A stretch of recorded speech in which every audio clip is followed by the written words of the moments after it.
জমি বিবাদের জের ইসলামপুরের ঝলঝলি এলাকাতে ঘরে ঢুকে নাবালিকাকে গুলি করে খুন। আর এই ঘটনায় এখনো পর্যন্ত 3 জনকে গ্রেপ্তার করা হয়েছে, আটক করা হয়েছে আরো বেশ কয়েকজনকে। এক কাঠারও কম জমি, আর তাই নিয়েই খুড়তুতো ভাই জয়দুল মোহাম্মদের সঙ্গে কয়েক মাস ধরে বিবাদ চলছিল খুড়তুতো ভাই নূর আলমের।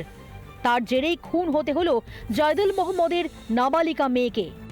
তো মেয়েটা শুয়েছিল, ওকে উঠাই গুলি করে ফেলে দিয়েছে। ওকে উঠিয়ে গুলি করে? হ্যাঁ, উঠে গুলি করেছে। আপনার মেয়ে কি পড়াশোনা করতো? হ্যাঁ, কোন স্কুলে পড়তো? মাটিকুন্ডা স্কুলে ক্লাস 6-এ। আমার উপরে আগস্টটা এই যে আমার ভাই যে আমাকে জমিটা দিয়ে গেল, হ্যাঁ, ওই যে হকিম বলছে যে না এই জমিটা আমি নিব, এইটা নিয়ে একটা ঝগড়া। অভিযোগ, শনিবার রাতে জয়দুলের বাড়িতে দলমল নিয়ে ঢুকে পড়ে নূর আলম। বাবাকে না পেয়ে ঘুমন্ত নাবালিকা মেয়েকে বিছানা থেকে টেনে তুলে কপালে গুলি করে। মৃত্যু হয় নাবালিকার।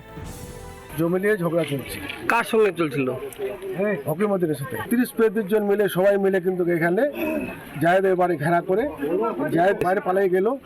বাড়িতে ঢুকে কিন্তু গুলি করে মারে ফেলে দিল। কে গুলিটা করলো? ওরা কলিমুদ্দিন ছিল, সাদেকুল ছিল, নূর আলম ছিল, ফেজিল ছিল। বাড়িতে ঢুকে গুলি করছে? বাড়িতে ঢুকে খবর ছড়িয়ে পড়তেই অভিযুক্তের বাড়িতে চড়াও হয় ক্ষুব্ধ স্থানীয়রা। চলে ভাঙচুর। এরপর মূল অভিযুক্ত সহ বেশ কয়েকজনকে গ্রেফতার করে পুলিশ। আমার ভাতিজি হবে। ও, যে গুলি করছে কেন গুলি করলো, কারণটা কি? কারণ কি, ঝগড়া হয়েছিল আগে। পরিস্থিতি নিয়ন্ত্রণে আনতে এলাকায় বসেছে পুলিশ পিকেট। দিনাজপুর থেকে তুষার বিশ্বাস, রিপাবলিক বাংলা। নানা ধরনের কন্টেন্ট দেখার জন্য লাইক করুন, শেয়ার করুন আমাদের ফেসবুক পেজ, সাবস্ক্রাইব করুন আমাদের ইউটিউব চ্যানেল। পাশাপাশি অন্যান্য ব্রেকিং নিউজের জন্য অবশ্যই চোখ রাখুন রিপাবলিক বাংলায়।